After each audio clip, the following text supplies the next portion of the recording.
বাংলাদেশের content creation ইতিহাসে অল্প সময়ের রেকর্ড এটা, তাই না? জি ভাই, হয়তো হয়তো রেকর্ড তো ভাঙা ঘরের খেলা, তবে এটা একটা অনেক দুঃসাধ্য রেকর্ড।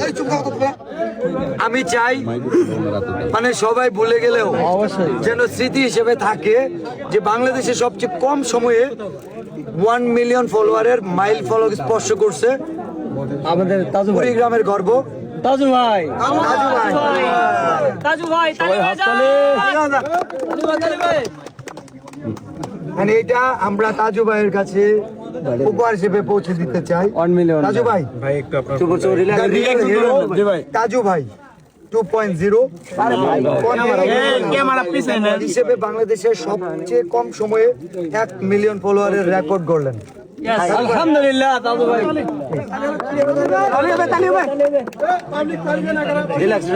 কিছু বলতে চান? এই কান্না করলে হবে ভাই, কাঁদেন না, ভাই, আজকে খুশির দিন ভাই। এটা আপনার একটা অর্জন, মানে আপনি চরাঞ্চলের উন্নয়ন করতে গেলে স্ট্রং থাকতে হবে। ইয়াস, রান্না করা যাবে না। বাংলাদেশের যত চরাঞ্চল আছে অল ইফ্রিদি আমি শহর দেখতে চাই এবং ঝিলমিল দেখতে চাই।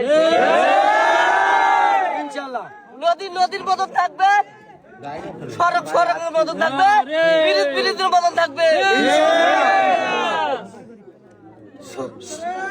এই চোর থেকে আমি ঢাকা খেতে তখন আমি ঝিলমিল শুধু দেখতে চাই। ইনশাআল্লাহ হবে। ঠিক আছে। আর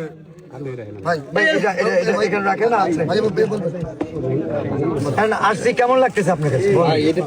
আপনি যদি সবাই আসলে কান্না করেন আপনার কষ্ট হয়ে যাবে, কষ্ট হয়ে যাবে না? এখন বলেন আপনি, সমস্যা। এটা হচ্ছে আমাদের টিমের পক্ষ থেকে আপনাকে আমরা ফুল দিয়ে বরণ করছি। ফোন নিতে করেন না কেন?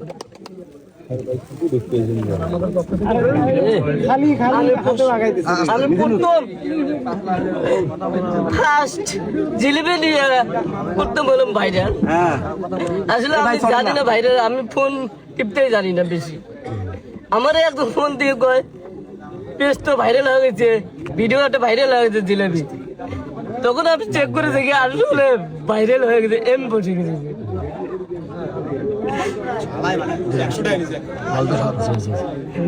তাই ওই দোকানদার আমি জিজ্ঞেস করছিলাম জিলেবি কেজি কত, তিনি জিজ্ঞেস করে 200 টাকা। তার গেল বছর আমি জিলেবি খাইছিলাম 160 টাকা কি 70 টাকা খাইছিলাম, তাহলে এই বছরটা কেন এত দাম বাড়লো? তখন থেকে আমার মাথায় গল্প ঢুকে গেল। দোকানদার সাথে অনেক তর্ক বিতর্ক আমার চলছিল। তখন আমি ভিডিও স্টাইল আমি খারাপ করে একাই আমি ভিডিও করেছি।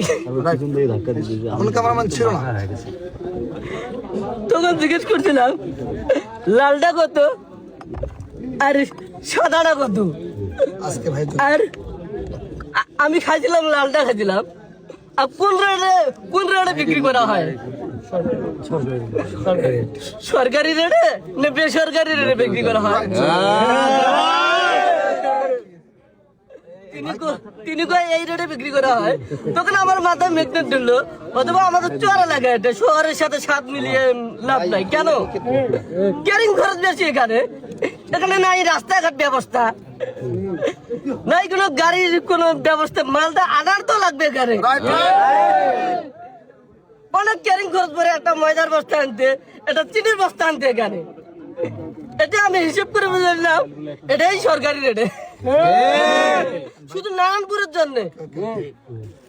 আসলে দেশপ্রেমিক যে একজন চোখের সামনে একজন সাচ্চা মানুষ, একজন ভালো মানুষ, দেশপ্রেমিক দেখলাম যে দেশের কথা ভাবে, চরাঞ্চলের কথা ভাবে, মানুষের সমস্যা বোঝে। ও লালটা খাইছে, আপনাকে লালটা খাওয়াচ্ছে এটা কি সরকারি রেটে?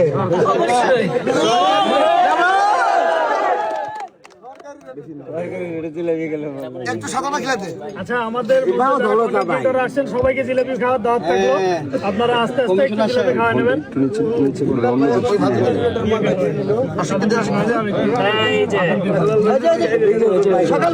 আমি চাইবো যে সাদা অথবা লালটা যে কোনো একটা পছন্দ করে আমাদের বিলাল ভাই আমাদের তাজুকে খাওয়াবে।